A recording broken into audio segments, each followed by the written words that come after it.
All right, we're here with Morgan McGuire, who's the Chief Science Officer for Roblox. Hi. Hi, John. Thanks for coming along. First of all, Chief Science Officer is a pretty unusual job title, particularly in the game space. Like, what does that mean? Yeah, well, great to be here. Thanks for having us on. So Roblox is a game platform. So, like a console, like all PC gaming. And so we don't create the content ourselves. And creating that platform requires a lot of innovation. It's innovation on the core technology for the runtime game engine, innovation on the moderation systems. And then because we're in this social 3D space, there's a lot beyond gaming itself, which is about the communication aspect and sort of all the moderation for keeping that safe, all the recommendations, connecting people. And so that kind of platform is sort of like you're taking hardcore game engine tech and putting it together with sort of a Netflix, Google scale, internet cloud kind of tech. And so if you look at it from that perspective, it starts to make more sense about why do we need PhDs and full fundamental style research. So I drive innovation across the company. We have people doing interesting things in all those areas and all aspects. And then I also have this core group I work with of the Roblox research team. And we do that sort of, outward, engage with academics, engage with other companies, really groundbreaking research, figuring out Roblox has always taken the long view. It was a very, careful, long, slow burn, very, grassroots, organic to get to this point. And to keep that going at our current scale, we need a set of people who are still focused on that. What will Roblox be in 3 years, in 5 years, in 10 years, as opposed to a large majority of the whole team is focused on, how do we provide the best experience this quarter, next quarter, this year. Mm-hmm. And so it's our way as a company of really preserving both the spirit of innovation to help facilitate that across the teams, and then having a dedicated set of people who are outside of the product cycle, so that we can continue to be focused on the future. So if someone wanted to come and work with you, is it a science background? Is it a variety of, is it like psychology and stuff as well? Is it behavior, or is it more kind of a technical thing? Yeah, so on the team that I work with most closely, the Roblox research team, we're currently focused, we're small, we're not that big as a company in general, we're 2,500 people. And so the Roblox research team is about 15 people right now, probably grow a bit more in the future. And we're focused exclusively on the technology for facilitating all of that. So some of the technologies facilitating things like communication or it's data science. There are other groups within the company that are directly applied that I coordinate with that do things like design interaction, that do the economics of the whole the financial aspect of the Robux and stabilizing that economy. And I could imagine people working, I don't think we have any today, but I could imagine, within moderation, we have a lot of people who certainly are adjacent to things like psychology. And you can imagine at a larger scale, getting to a point where we need more of the social sciences in-house. Certainly the data sciences, which is a huge investment we've made, data scientists kind of span a social science, analysis with hardcore mathy techniques. Right. So everyone knows Roblox is big. Just how big is it now? So the funny thing is, not everybody knows Roblox. Oh, really? Is big. So our median player age is, I think we just updated our stats. I think it's 14 now. Yeah. So we have half of our players are sort of 13, 14 and up, and half are below that. And I think the biggest growing area is actually the sort of 20-something right now. And so what's interesting is people within those demographics know about us. Right. And they know it's sort of one of the biggest things and the growing rate. And then there are many others who don't and who are just being exposed for the first time, because we've done no advertising. Right. And we've come from so it's been word of mouth and it's traveled through human communication networks. And so we've grown in a really organic and interesting way, and because the community creates its own content, the growth is sort of determined by the community as to where things have been steered historically. I think that's changing at the new scale. But in terms of hard numbers, we have, I think, about 60 million daily unique users every day. So obviously the full player base is larger than that. and millions, literally, of experiences. So entire, some of them are game-like, some are 3D chat room-like, some are creative experiences. So just the scope is, as a lifelong gamer and enthusiast myself, the scope is kind of amazing to me because there's both so much of a long tail, and anything it's kind of like the early days of the internet. If you're into something, there is a gymnastics experience, there's a sword fighting experience, there's a let's role play the Supreme Court experience, just all kinds of wild stuff. And then there's also a pretty large bulk of these sort of mainstream things of people who want first person shooters, they want more traditional collection game-like experiences. Last week I was looking at some of the largest games because I focus, we'll probably get into this later, I focus a lot on the scaling of the core 3D tech. And I was in the 700 player experience, which is, that's so far, and not like EVE Online, 3 frames per second when all the ships go. It was, full 30 or 60, depending on what platform you're on. And 700 players, 2 of them were doing Roman gladiatorial combat, and everybody else was filling an amphitheater, cheering them on.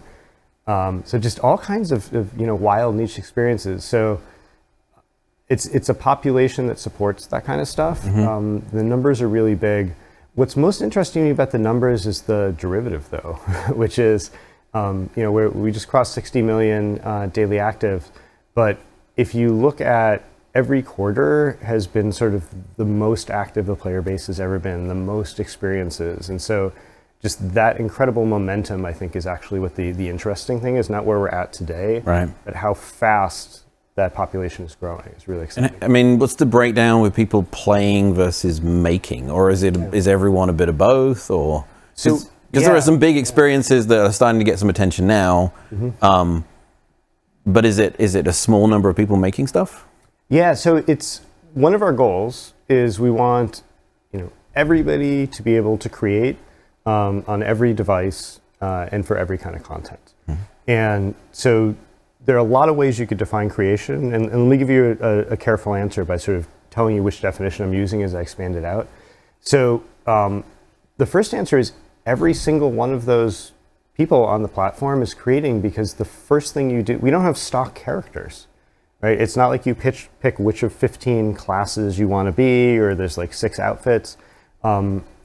You start your Roblox experience by designing your avatar. There's a catalog of literally millions of pieces of clothing, of faces, of body shapes, and many of them are not human. And so you start by creating, right? And many video games start this way, right? You have a character creator, and certainly many of my favorite ones. But on Roblox, that creation is really non-trivial. So we have a lot of interesting tech. Like we released our we call layered clothing tech last year. And what that does is it automatically retargets any clothing to any character. So you don't have restrictions like you can only wear this shirt if you're on that kind of character.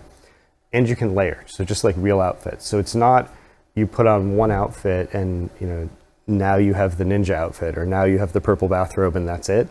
It's you can put the purple bathrobe over the ninja outfit, and then you put a hat on, then you put a sweater over the bathrobe, and it figures out how to bulk everything out so that nothing collides, and then it works with all the animations.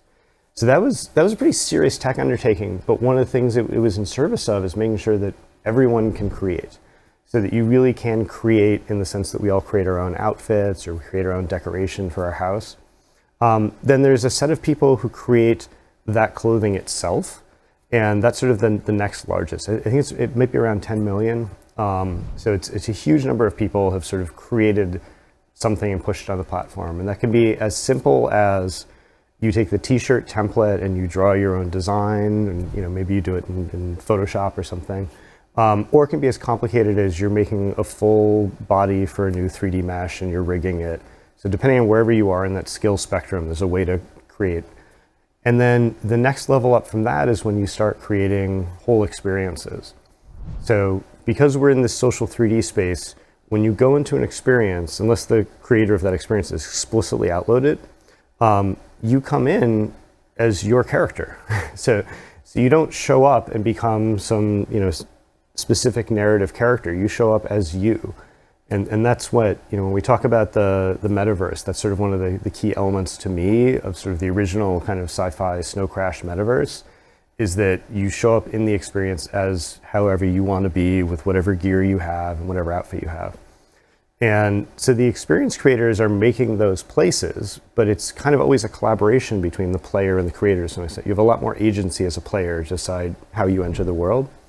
And when you're creating experiences, there are some that have no code at all, because we have this really hardcore emergent physics system. And so you can make experiences where, kind of like anything you could do with Legos or Tinker Toys, you could make an obstacle course without ever writing a line of code. So it's a full 3D experience, but you could enter it with, basically anybody can do that. Up to ones that, they might write 100,000 lines of code and use, very similar development systems to what Roblox itself uses for our development. So professional tools like Git, and they're running Visual Studio and those things. So that's a much smaller set. I don't have the exact breakdown, but it's roughly kind of an exponential fall off of everybody creates an avatar, a small set of people create clothing and accessories and jewelry, and then some people start making experiences, and then the people who make fully interactive, custom-coded experiences is relatively small fraction of the Roblox player base. Yeah. But it's something like the entire indie gaming scene in terms of absolute magnitude. Wow. So it's pretty. So has the vision kind of changed since the beginning to sort of allow for these more? Because I think it's been around so long that people, depending on when people went into it, they have a different idea of what Roblox is as a thing, right? So now it's a platform you can build anything in. Mm-hmm. When did that start? Because there have been some games recently, I think, that people are like, that's Roblox? Seriously? Yeah. So if you see some of the things like Frontlines, it has just started releasing stuff, and it's getting up there to especially if you're playing on mobile, to like AAA kind of gaming from a tiny studio, or Mermaid Life, Blocks.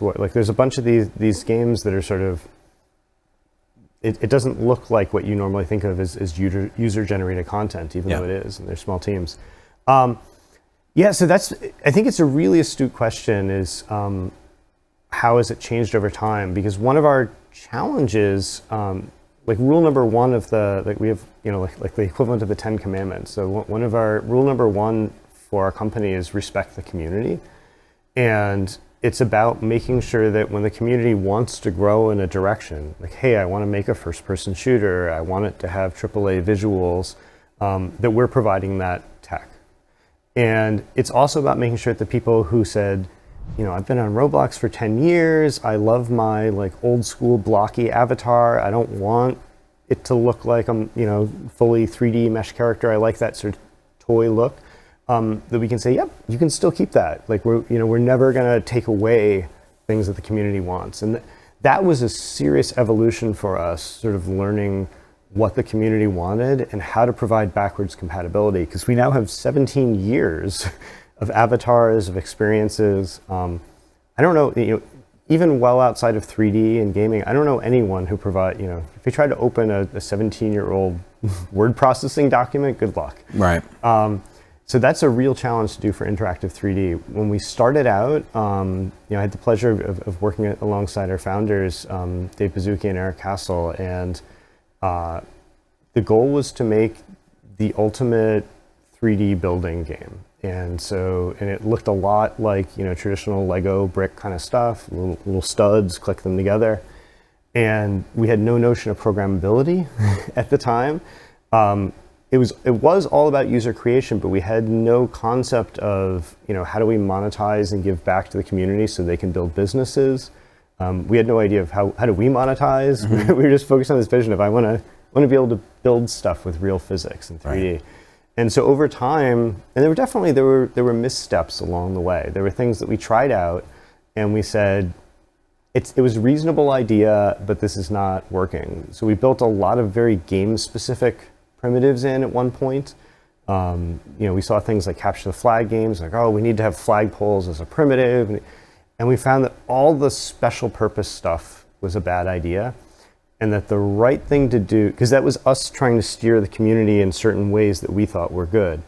And the right thing to do was add the monetization so that creators could be rewarded, so that there was, obviously there's a creative incentive to express yourself, but to make sure that they were getting, the fruits of their labor were coming back to them, that they could really build a business there. And then unlocking everything. So, there was a time when only Roblox could make avatar bodies because it's pretty specialized tech. We said, no, it's harder to make that than to paint a t-shirt, but we should unlock it for everybody. Right. Unlocking clothing for everybody. And a big one was unlocking coding for everyone. And we said, we took this Lua scripting language, and then we built on top of it with what we called Luau. So we built this, top of the line optimizing interpreter. I think it's probably the fastest interpreter in the world for game code, so that it wasn't just scripting, so that you could write, you could basically build your own game engine. And now people share whole modules and, use my pathfinding. And so that, to me, that's the big evolution of the tech, is open up everything as much as possible, no matter how hardcore it is, no matter how specialized, and let the community figure out what they want to do with it, and then serve the community. And that's a really unique way to drive a platform. I think there's been a handful of companies that have done that, and it's been really inspirational in how their communities have embraced them then. And really, that's how you get people to love a platform and love an environment and trust it, is by years and years of supporting your developer community and showing that they're the ones who are first to you. Right. So in support of that, I wanted to talk to you a lot today about AI. It's pretty buzzwordy right now. I know you guys have been doing some research into that. So what, if anything, is Roblox using right now? Yeah, so let me break that down a little bit, because as you said, there's a lot of buzzwords, and what we're doing is not about the buzzwords. It's about, hey, what are new tools that we can bring to our community? So in the broader space of what game developers would call AI, so we've, for years we've had a pretty sophisticated pathfinding system, for example. Right? This is very different than ChatGPT or what people are calling AI today, but these are still bread and butter systems you need.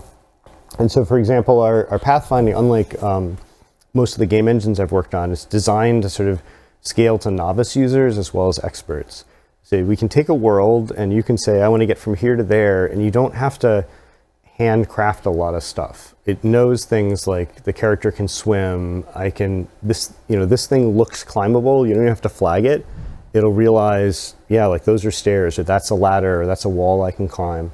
And so it's a pretty sophisticated pathfinder. And then on top of that, we have a use of a lot closer to what you would call AI today in a press sense, which is our moderation filters. A few years ago, we used to use traditional natural language processing. So basically, you take a sentence, you parse out noun, verb, you do keyword lookup on which words are allowed, all that kind of stuff. And we switched a few years ago to something based on a transformer model, which is what ChatGPT is. It's actually it's a very similar historical one, and we quickly found that we could train this deep neural net to replace all of our classical, keyword-based kind of traditional game text filtering, so that we could start moving to a world where it was entirely driven by AI tech. And so we've now had this deployed for about 2 years, and we've talked about this a lot publicly. So we're able to provide for your text-based communication this kind of unprecedented level of safety, because we take very seriously that we have all kinds of different players, different ages, different regions. And so we're able to really kind of up our game on how much better we can do at preventing people from saying inappropriate things, while at the same time getting rid of the false positives, so it's not frustrating of, I'm just joking with my friend, right? So it kind of understands context. Works in many languages, super important. Our platform is international. Sometimes you'll be in an experience with people who are in another country speaking another language. And so all of our tools have to work cross-language. We do natural language so for localization, if you traditional game development, part of your team are the people who translate your game. You wrote it in German, we go to English, we go to Chinese, we go to Korean. Our developers are often, one-person shop or 10 people. And so the localization would be a huge burden for them. So we can use AI for that. So if you put a sign up in your game, you tell it what your language as the developer is, and then our system will automatically translate all the text in the game and figure out the appropriate font to fit things in.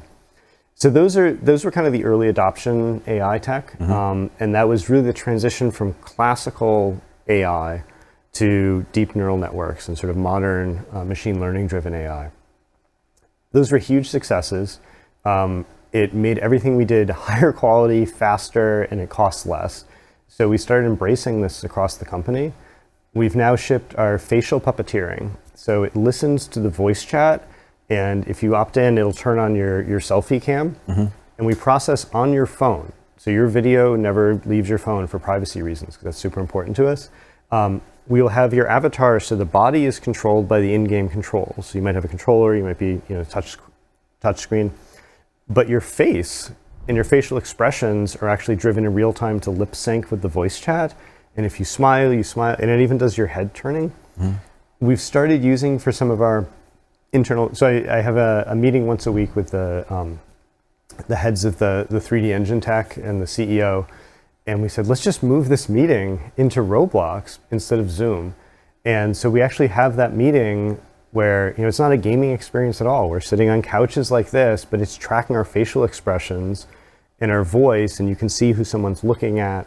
So I think that opens up all kinds of new stuff. So that's a real-time AI tech running on a phone. It's not even in the cloud. Right. It's entirely in-house developed. Our animation creator, animation's one of the hardest. So there's a ton of people doing really interesting work in generative AI right now. It's mostly about making meshes. Meshes aren't the hard part of game development. They're hard, but they're not the hard part of content creation. You still have to do materials, you have to do texturing, and then animation. So the mesh is the underlying thing the underlying right? shape of the character. Yeah. Right? So we jumped and we did the animation. So the way you create animations, the way I've switched to using it 100% of the time, you put your phone up, you just do whatever the motion was, it uploads it, and then inside Studio, which is our free creation tool, you get what are called quaternion splines. Like you get all the joint angles for the character. If you are familiar with that, you can then edit it in that space. If you're not, you can say, yeah, looks good. And so animation went from this tiny number of people can do it to anybody can create kind of baseline animation. Right? You're not going to be a Pixar quality animator, right? But it means that animation went from not accessible at a certain level to anyone can do it the first time. So this isn't motion capture in the sense that most people understand then, right? It's just using something as a starting place. Green screen. Right. It just uses video to figure out what the character animation is, and then we map it to whatever character you have, and we do all the blending stuff. So it's like Hollywood motion capture, but instead of $20,000 a second, it's completely free. Right. And anyone can use it. And so that was stuff we had released until this week. Friday, we turned on even more aggressive use of AI for creation, which is I'm super excited about. So we now have materials from text prompts. So I mentioned creating the shape is sort of step one, but then you got to paint the shape, and painting it means all the physical properties. It's not just the colors. So you have to say how rough the materials are, how shiny they are, how they reflect light in different ways. So that's a pretty sophisticated skill, and it's not even for none of the tools in the world are WYSIWYG for that. You're painting these kind of weird. It looks like you're making like topography maps or something. You just have to kind of know how it works. So we bypassed that whole pipeline. Like you can use professional tools like Substance Creator. You can paint in Photoshop. You can capture from photos. But live now on Studio and Roblox, you can type a text prompt. So I can say, make it look like wood. Yeah, you can say, and you can say not just wood. I want this to be varnished oak, planks that have been distressed, and it'll create that, and you can iterate with it, and then you take those materials you've created, and you can then put them into your experience. We'd always provided, we have sort of 16 canonical material types. And so you can say this is concrete, this is water, and then you can, on top of that, you could layer your own appearance. The reason we have canonical material types is everything is simulated. So going back to the early days, we have a physics simulator under everything. So in Roblox, if you have a table, it isn't just an empty 3D shape painted to look like wood, which is how most game engines work. It's actually wood. It knows it's wood. It knows how buoyant it is. It knows like what point it would fracture. It knows the density. So we need to know the materials. So we have 16 material categories. Then you can color them. And then now you can put your own custom materials on that. And you can do that as anyone, as an amateur. And just exploring the space of materials is really fun, right? And saying like, no, I wanted the bricks to be, rougher, or, sticking out more. Or I want them painted white. And then the one that's super wild, and this is, honestly, this caught me off guard a couple of years ago. People had started talking about making games without programming. And I just said, I don't think interactive 3D without programming is going to happen. and I think there always will be. So you're talking about just describing a game, like on the holodeck in Star Trek, and he's like, "I would give me Sherlock Holmes." Yeah, and so I think there always will be programming in some sense. But what I didn't see coming until about 2 years ago, and then we pivoted, was that the advances in the things like the chatbot models for AI, they also work for source code. And they work remarkably well. You have to set them up differently. It's a different kind of technology, but it's the same underlying kind of DNA. So those started working really well about 2 years ago. And so we've been tracking that tech. And what we've done is we've made, just like you might have in your email, we have like auto suggestions and auto corrections.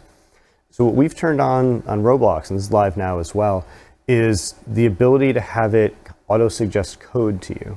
So you're typing, and you can put a note in your code, a comment, saying, I'm going to find the player with the current highest point value. And then it'll suggest to you in perfect Roblox Lua code with nicely formatted variable names and everything. It'll say, well, I think this is the code for what you just said you're about to type.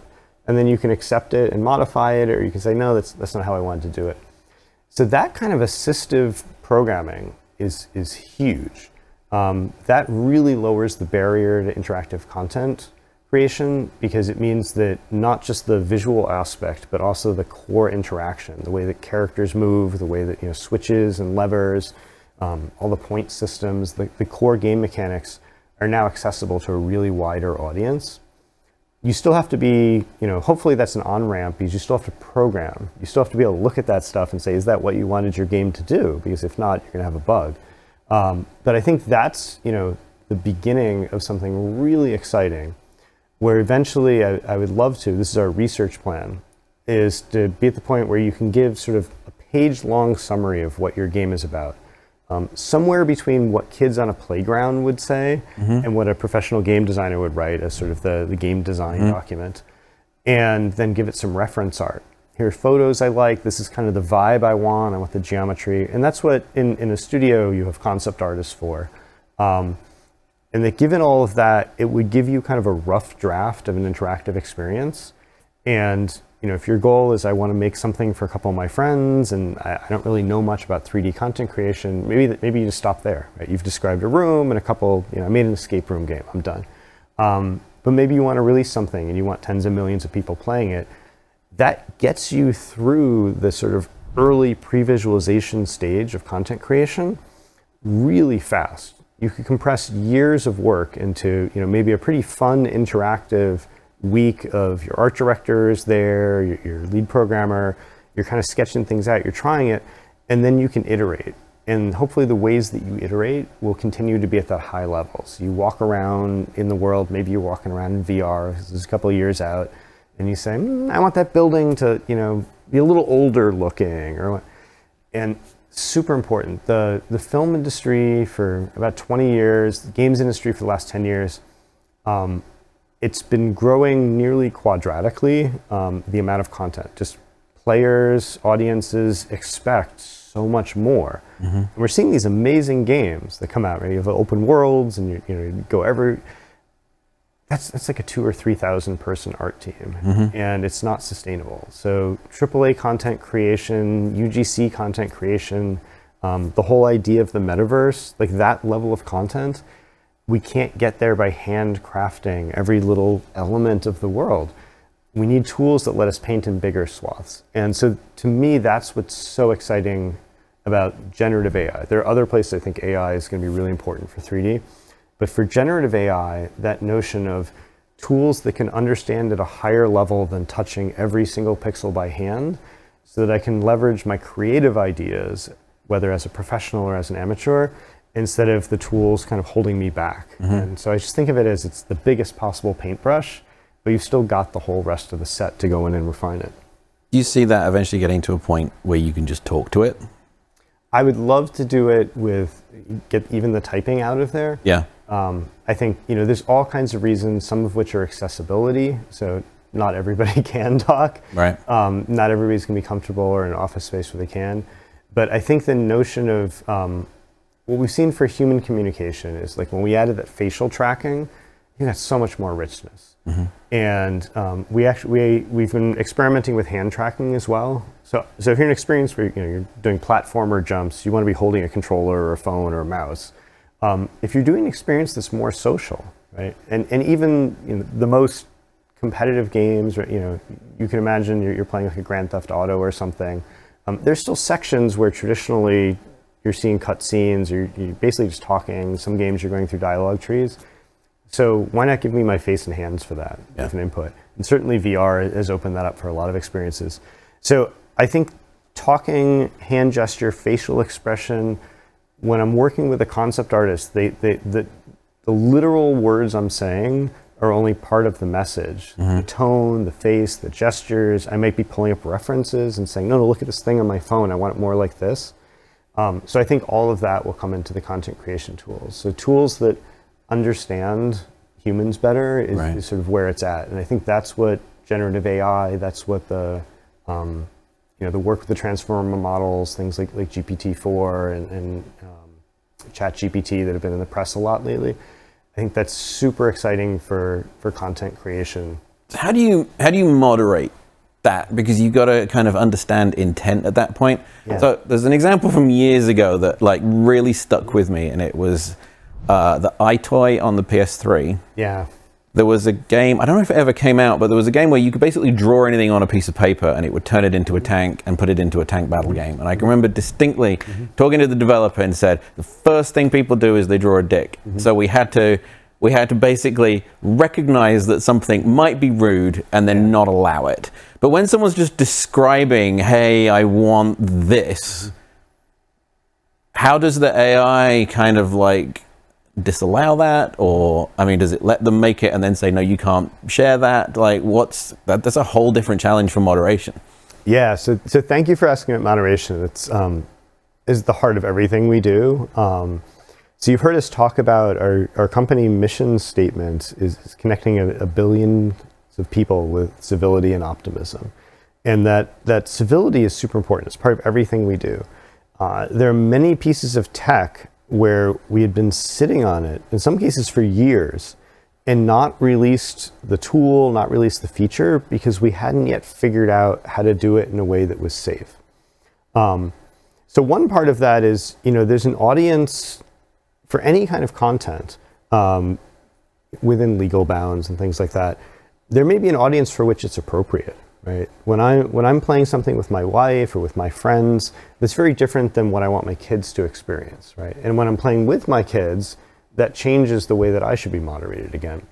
So tools that adapt to those contexts, not just saying blanket, you can't say these kinds of things or have this kind of content, that's important. So there's a lot of nuance. Moderation isn't just a thumbs up or thumbs down anymore. It's kind of grading on a lot of axes. And then for each set of audiences deciding, is this content appropriate for them?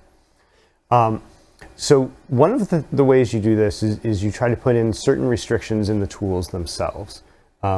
That's never, if your tools are any good, that's never sufficient, but it's a good place to start.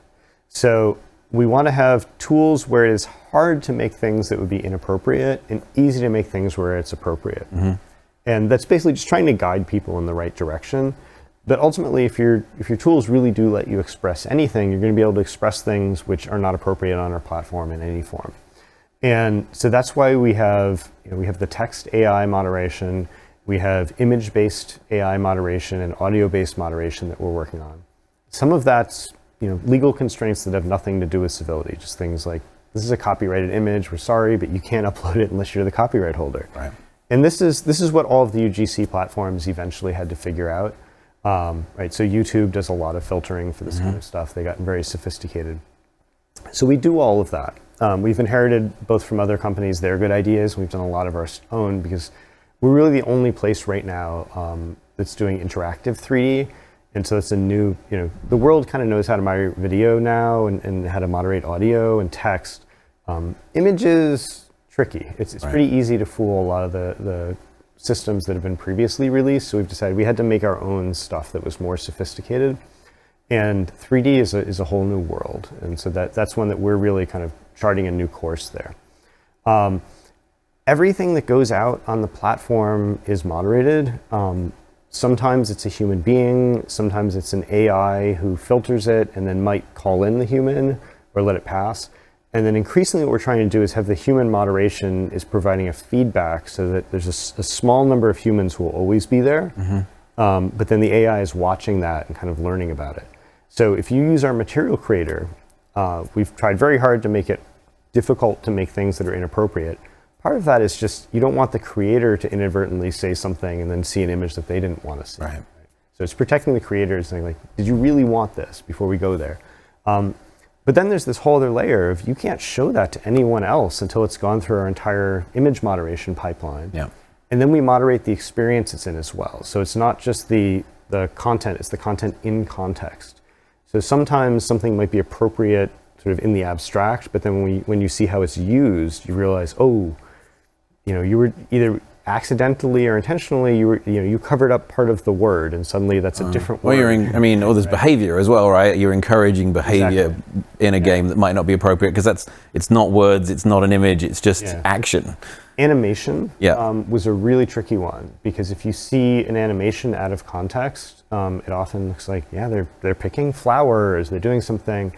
And then maybe you rotate it 90 degrees and in a different culture than your own, that's a really upsetting gesture to some people. Right. So we've had to be really careful with, for example, the animation stuff. We made it a lot easier to make animation. When we made it easier to make animation, we couldn't release that until we'd upped our game on animation moderation as well. Right. You mentioned copyright, which reminded me, I saw a thing this weekend. The Mid-Journey AI has been getting better and better at and interpreting what someone's intention was. And the one I saw was they said Back to the Future 4 is set in Victorian times and Doc's living with Jules Verne. And it creates these panels of them all in Victorian attire. I mean, Back to the Future is a copyright entity. Like how, if someone wanted to create that using these new systems, what would kick in the Roblox system to sort of moderate that? And copyright's a fascinating topic because copyright is what, we create a platform for creators. Copyright is what ensures that they can be compensated, that other people can't just take their work.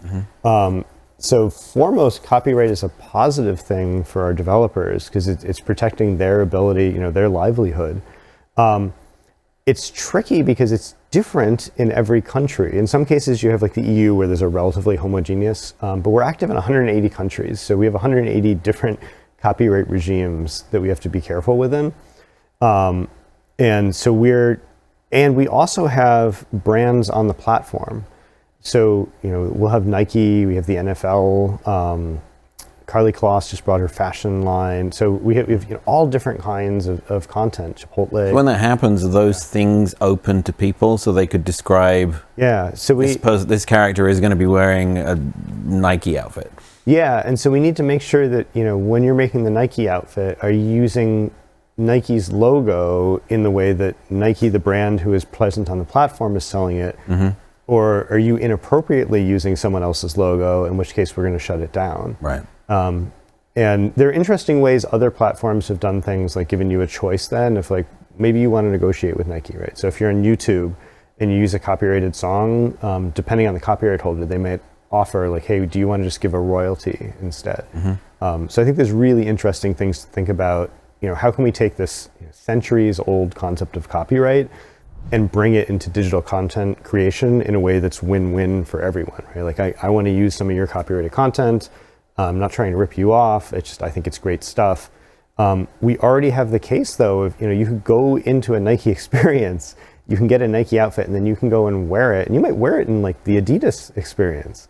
And so we have to let them decide, this is not advertising, this is a brand's own space, but they get to set their dress code. So I think there's interesting stuff there about copyright never foresaw these kind of mix and match applications. So far, I'm really excited that the brands have been excited about this. They're not, I think there have been times, especially early days of the internet, and especially streaming video, where copyright holders were really intent on, let's just protect everything. Let's be super conservative. We don't know what's going on with this crazy internet thing. And at least for the brands that have come on Roblox, we've seen them like really get it. It is about people love your brand. They if they come, it's because they want to engage with you, and so you have to let them engage on their own terms. And so I think the companies have kind of migrated towards where the population is, even the really big brand holders. So so we do, part of our moderation process is that we're able to do in certain, depends on the exact form of media, because there's different laws, and like I said, in different countries. But where it's the appropriate thing to do, we're able to do a certain level of copyright protection. And then we've also added a layer of protection for the smallest creators. So if you went and made something on Roblox today, you can package that up, you can sell it, and we need to make sure that's protected. And so there's a form of locking it and saying, it was really created by you. And I think that whole area is one that for us is that's the core of Roblox, this individual creators interacting with the mega brands, and everybody is on a level playing field. So it's something where I'm really interested in evolving that in the future. And I think AI plays a huge part of it, because you need what had traditionally been human level judgments about what's okay, how is that too close to a copyrighted thing, is that the context for the content moderation. And now we can take those decisions and make it so it's cost effective to do that. So it doesn't have to be like, only if you're a giant brand can we afford to give you protection. We can now give everybody like a level playing field of moderation and protection, rather than saying, you're a big company, sure, we trust you. We don't have to trust anyone. Everybody's the same. So the reason I asked you that is I kind of want to shift gear into future looking stuff, with the understanding that you're not committing to anything. But say you had a deal with Disney, and they gave the people the ability to use Star Wars props, and someone's like, I want to write a Star Wars game with a story set in a different thing, like, and just describe. I mean, again, I'm sort of Mid-Journey's kind of like you've seen all these like really imaginative Star Wars, but it's samurai or whatever, and when you're building a 3D experience, you're actually telling a story. It's not just a series of panels. Right. Like, do you envision that it could get that sophisticated, where it's like, Disney may want to unlock, or an IP holder is like, sure, here's the toys, go play with them and see what you come up with. Yeah, so I think that is really exciting. It's clear that people want to engage in those ways. We've seen, mostly big brands that held a lot of different IPs doing that among themselves. So for example, like the Ready Player One book, setting aside anything about the narrative, just like the concept of mixing different kinds of IP in the same experiences. The Wreck-It Ralph movie, then the Ready Player One movie. In some part today, those were enabled because there was one holder of all of the IP, because they had aggregated across a lot of companies, so they were able to do that. But I think the vision those are putting forth is one that people are really responding to, and it goes back to there's always been kids saying like, what if Batman and Superman got in a fight, right? And then these sort of brand holders have decided like, oh, we now have a larger universe and we can explore those. Smash Brothers is one of the cool things about it is that it's bringing together Samus from Metroid, and Link can be in the same experience with Mario. So previously that had been limited to one brand holder, and I think that's the interesting thing about the direction we're going, is that I think it's not going to be limited in the future. I think that's because the community is just demanding it so much that the brands have to capitulate, rather than, it's not on you to push for it. It's that at some point they've got to 60 million people a day, right? That's a pretty significant audience to address. But do you think that there's that appetite for that? I hope so. It's something I'm personally excited about. I think it needs to be within bounds, because you can't just have this like character buffet, or you cheapen what you liked about the character, right? Like if all you liked about the character was the design, then it's okay to mix and match. But most of these cases, those worlds, those characters, those are meaningful to us because we had some narrative experience there in the past. And it would really be cheapening and devaluing that just at an artistic level to say you can throw anything together anywhere and remix it. There's great stuff you could do, but I think there's also cases where you want to kind of weigh in and say it's not this thing is like really dark and moody and philosophical in this world, and it would cheapen it if I played that for a joke. It might be a really great joke, but then that world has sort of lost something by becoming a joke. So I think that's where we're going to have really interesting, and we don't have a solution yet. We've thought about a lot of ideas. Traditionally, there's notions in computers of like access permission. So this person can read your Google Doc, and that person can comment on it, but they can't write to it, and this person has full control.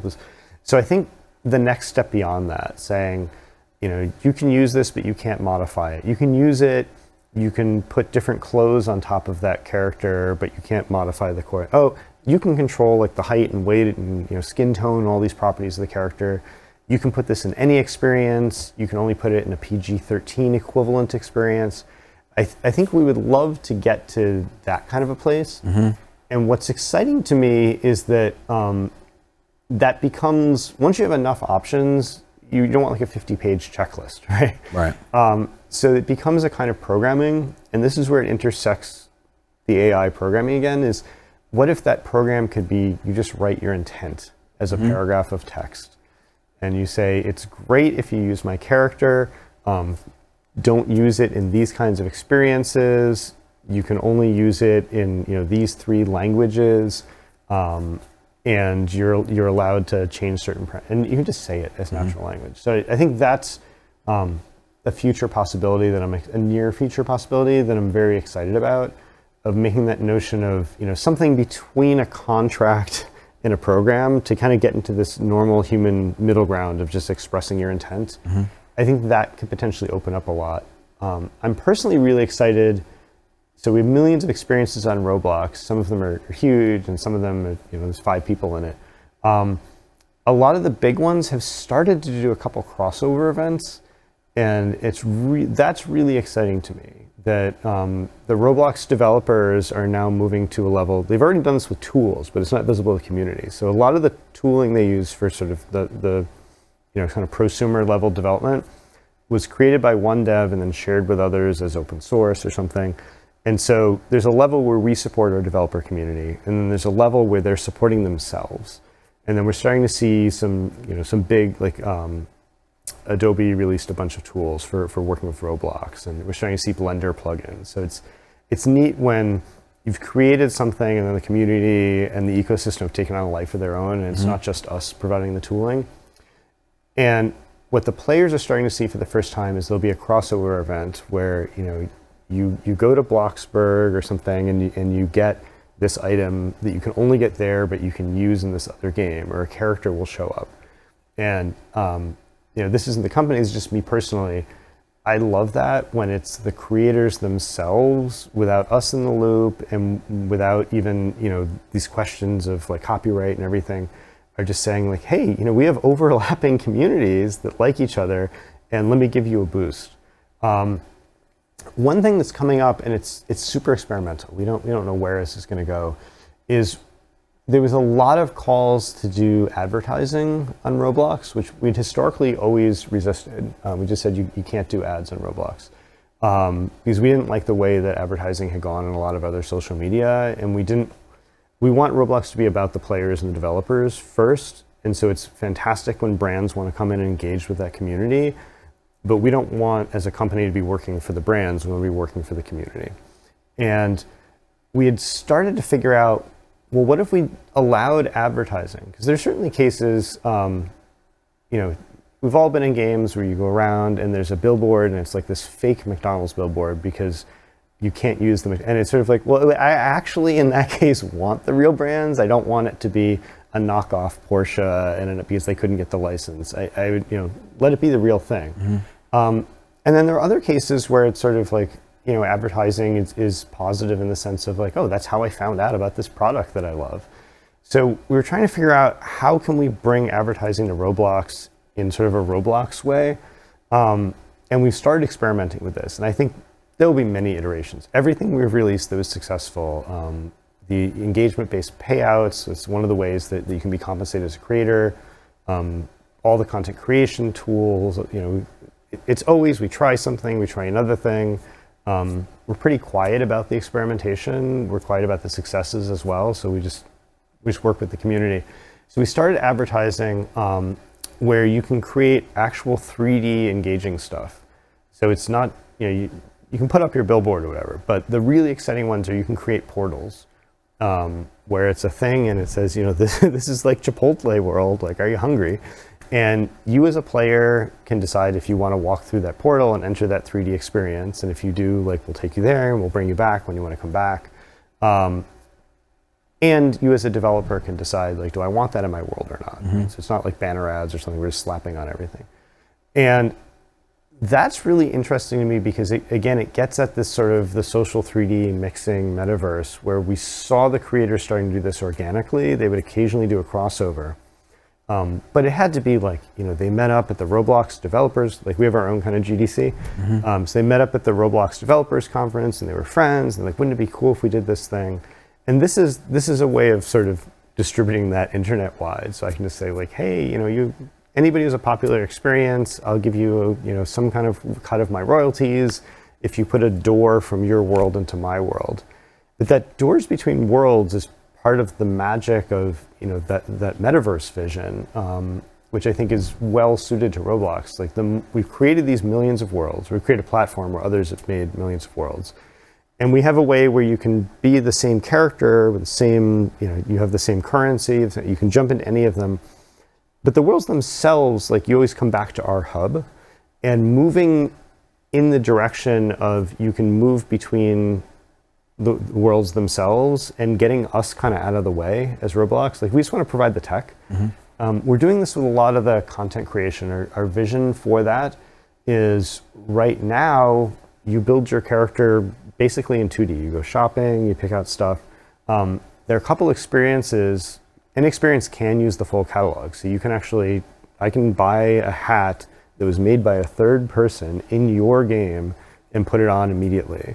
And that's the direction we kind of want to go for a lot of the creation. So I should build my avatar entirely inside of your experience, not inside of the Roblox like kind of hub world interface. A neat tech thing underlying that is about a year ago, we switched to what I'm calling that hub, the sort of main 2D interface, which looks like any other kind of app. That used to be custom coded as a 2D app. It's actually a Roblox experience. It's actually a full-blown 3D. We've popped up a 2D layer on top of it.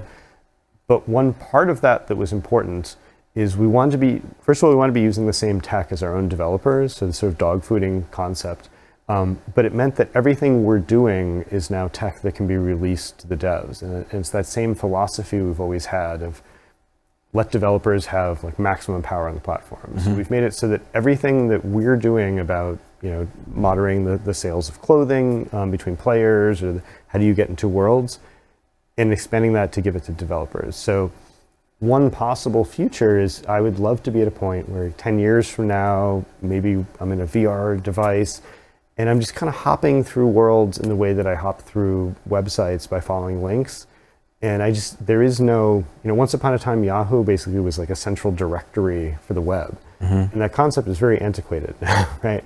And we still have search engines are still kind of like that, right? I go to a search engine and then I get to the content.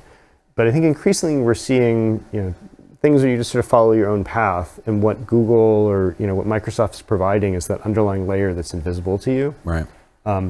That to me is where I would love to see social 3D go, where these kind of experiences, I don't see the Epic store, I don't see the Steam store, I don't see the Apple store, I don't see the Roblox store. I'm always engaging with content. Content leads me to more content organically, and that what Roblox is providing is sort of the back end, the engine, the plumbing for that, but it's not the forefront, that the content is the forefront. And I think everything we've done in the last 15, 17 years has guided us on that road. Yeah. And so for me personally, I would love to have that be the far future, because that matches what I've seen in science fiction. Right? That's my personal dream. So coupled with that, before I let you go, maybe even taking Roblox out of the equation, what's the most exciting possibility that you see that AI could enable? So we've talked about the generative AI, making it so that everybody can create, and making it so that trained professional creators can work faster, right? So if today I'm an artist who can make a single car, in the future, in 2 weeks to make a hero character maybe, or a car or something like that. In the future, maybe in 2 weeks, I can make the equivalent of an entire game level or an entire city, and where an amateur can now make the car that today the professional takes 2 weeks. So that's the creation time. And we've also talked about how we're blending creation time with play. So there are a lot of experiences today where on Roblox, you make an airplane in the game and fly it. So things like that, you make your outfit in the game. And so I think those are essentially already happening. Like you can go out and try the first versions of it today. They're going to get so much better in the next couple of years. But it's the runtime aspect of AI is the most exciting to me.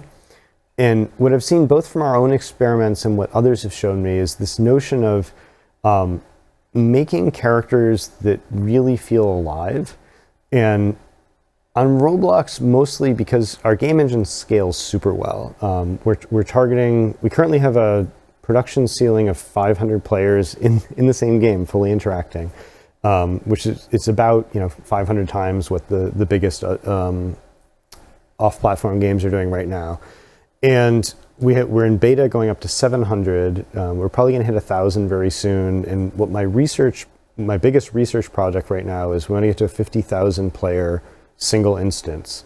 So no sharding. You go to Lollapalooza in Roblox. We just had this Elton John concert. My kids were more excited about the Lil Nas X concert. I was a little more excited about the Elton John one. So you get 8-10 million people in the concert, but we have to shard them up into these couple hundred people in each experience. So you don't feel like you're at Coachella. So I want to feel like I'm at Coachella. I want to if I go to the University of Texas in Roblox and they're teaching classes there, I don't want to just see my class. I want to walk out and see the entire campus or a whole city. So I think for the experiences where that's right, some things are 4-player experiences, some are 50,000. I want to get to that sort of tens of thousands of players in an experience. There are other kinds of gameplay. There are other companies. It's not what's a good fit, I think, for Roblox, where that might be 10,000 NPCs. But what I'm excited about is the tech I've seen for others using to make NPCs finally feel real. To not feel like, oh, I'm a sophisticated player, I know that's an NPC, or haha, they're all playing the same walk animation in sync, or I'm driving my car in a car chase scene and people are walking past like it doesn't matter. That's kind of gaming today. We can get to big crowds, but they're not real. And that's why the magic of getting to 50,000 real players is exciting to me. But 50,000 real players, where some of them might be in VR at that point, but some of them are going to be on desktop, some are going to be on phones, some are going to be on phones on the subway, right? So all those players have different levels that they can either physically interact or because of their context or their device interact. And so how do I make it so that the person who's using camera-based mocap or a full VR rig, who has control of every finger, they're super expressive, how do I make the person who's on the phone, on the subway, their avatar have that same level of realism? And I think that's something where traditional techniques, we've just never cracked it as an industry, how to get animate, even in movies, beyond the hero character, the crowd characters are just not super convincing. You can kind of tell what was a motion captured human and what was, kind of algorithms. And I think AI is going to make that breakthrough for us, where for a player avatar, you control the intent, but then we figure out everything about the context-aware animation for your body so that it moves naturally. Another research project we're working on now is natural language translation. So I might be speaking to you in Spanish, and you are hearing in English. And maybe I want to hide my identity, or I want to role play, and so you're hearing me speak English with a British accent on it. Or maybe you're hearing me speak with my accent, but you're hearing a different language because we're actually working together. We know our real identities. So that kind of real-time natural language translation, moderation, and like voice font, right? Like kind of stylizing in real time with my whole body animated. That's something that was just not on the table 5 years ago. And the breakthroughs in AI have now put it so that that's a 5-year project now. That's not a someday, or I once saw a science fiction movie with it. That's suddenly like a real research challenge, and that we're actively working on. Like we think we can ship that kind of tech in a couple of years. So large scale with fully animated bodies, all the tech for like how do you even render 50,000 individual characters with their own outfits. But then the AI sort of enhancing, ironically, everything that's human, but adding the elements that we don't have tools to capture in other ways. So that to me, I think will be magical. And that's where games kind of cross over into being not virtual reality, the tech, but a virtual reality in the sense of like a twin or a role-playing twin of the real world. That's really exciting to me because I hate the feeling that my interaction with another human is limited by the tech. And I think AI has kind of broken that barrier now. And one last thing, is there anything that you find scary about it? So the unknown is always, exciting and also scary. Certainly as, being in the entertainment industry, that's something that, all of our favorite content plays off of is the unknown can be exciting and also scary. There's not much within the entertainment industry that I'm super scared about from AI. It's mostly positive. But it's not because of the tech. There are things that I'm very concerned about. And it's the same as with any tech, though. So it's the same as with internet tech, when we got sort of, large numbers of people together online, all the things that have happened, both good and bad, with social media, that have happened with, online banking and, anything like that. You open the possibility for new kinds of negative activity, or the same old tricks humans have done for centuries. Suddenly they have a platform that's so much powerful, right? The problem with democratizing and egalitarian technology is that you take the bad actors and you also amplify their ability. So what I'm concerned about is not the tech itself. What I'm concerned about is that it's really important that companies step up their ethical responsibility. And that if they don't, the governments step in and regulate this in intelligent ways, which is tough. Governments are by nature kind of slow moving. It takes a long time for them to get educated about new technology. So we saw, the telecommunications stuff like started breaking in the early 90s for sort of internet. And we are still figuring out in the courts, like, what does it mean to be like a safe harbor provision? Like all this kind of stuff is wild. Copyright has been really thrown for a loop by new technology. So my concern, and I've been trying to do, I voted with my feet that I think Roblox has been a really good actor in this space. I think there's some other companies that have been really good actors. And what I've been trying to do is use the platform we have to help others, both our creators, but then other companies, kind of learn from, both the successes and the mistakes that we've seen historically when new technologies were introduced, to figure out, if you've taken a job and automated it, which is happening rapidly in the entertainment industry, how do you help those creators and those kind of people find what's the way to expand their skill set? Not like you have to go to another industry, but actually like, how do we make these tools support you? How to make sure that we don't release our generative AI until we have the moderation AI in place, right? So that we've made sure that we're providing the same level of safety and civility even with new tech. That's why we held back, and we could have released voice chat 5 years ago. We released voice chat last year because we had to wait until we had thought through the whole moderation plan, holding back on tech until it's, you can release it responsibly. So I'd like to think that based on what happened with the internet, based on what happened with sort of first-gen social media, I think the industry has a lot of examples now of what happens at scale. And so my concern is just, how do we as very different societies around the world, different governments, different companies, engage with generative AI responsibly? Because what we're seeing today, and most of the things I've seen people worried about, I think are not the right things to be worried about. So I'm not worried about, I love the Terminator movie series, and I love James Cameron. I'm not worried about that kind of AI problem. I think, Do you think things like Skynet and HAL and that we just didn't know what an AI could do back then? Yeah, it was. I mean, it was the purest kind of explorative science fiction. But all of those are just, they're projecting. It's like Beowulf with shiny technology. Right? It's the same kind of stories. Or I'm gonna do like Homeric myths, but now the gods are robots or something.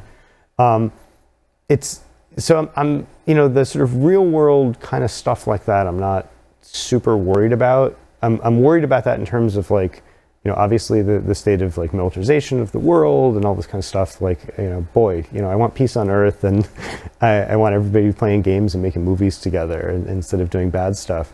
But I think it's, like we've seen lots of propaganda stuff kind of get because people weren't sophisticated enough.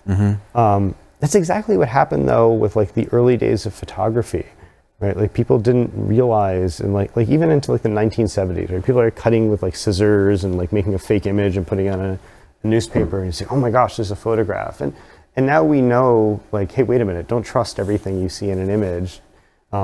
Hopefully, most people know don't trust everything you see posted on social media. And right. It takes a while for communities to learn that, and so I think that's the stuff I'm worried about. Is I think the economy is going to shift due to AI breakthroughs in the next couple decades, in the way it did when the internet came around, the way when television came around. Like every communication revolution fundamentally changes the world, and there's kind of no going back. And so my concerns about AI are not the tech itself. It's about people need to really start thinking about what is that new world and how do we all fit into it, and how do we engage with it in sort of this positive civil way. So in our own little bit within the entertainment industry, we're trying to play our part, but I think that's really a global phenomena. Is how do we solve that together? Great. Well, this has been fantastic. Thank you for your time. Thank you very much. Thanks a lot.